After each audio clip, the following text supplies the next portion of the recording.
લોકશાહીના મહાપર્વ ગ્રામ પંચાયત ચૂંટણી અંતર્ગત આજે લાખણી તાલુકામાં કુલ 21 ગ્રામ પંચાયતોમાં સરપંચ પદ માટે શાંતિપૂર્ણ માહોલમાં મતદાન યોજાયું હતું।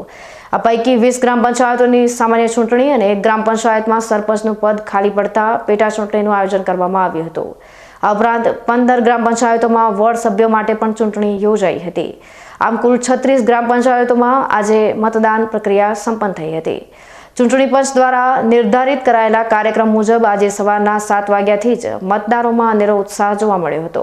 મોટી સંખ્યામાં લોકો પોતાના મતાધિકારનો ઉપયોગ કરવા માટે મતદાન મથકો પર ઉમટી પડ્યા હતા। સ્થાનિક વહીવટીતંત્ર દ્વારા સુચારુ વ્યવસ્થા ગોઠવવામાં આવી હતી, જેથી કોઈ પણ પ્રકારની અનિચ્છનીય ઘટના ન બને।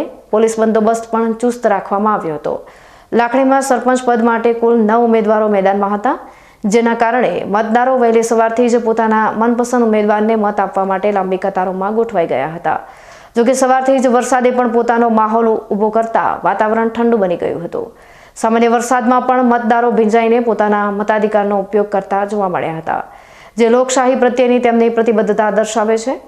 હવે સૌની નજર મતગણતરી પર મંડાયેલી છે, જેના પરિણામો બાદ લાખણી તાલુકાની ગ્રામ પંચાયતોમાં નવા સરપંચોની વરણી થશે।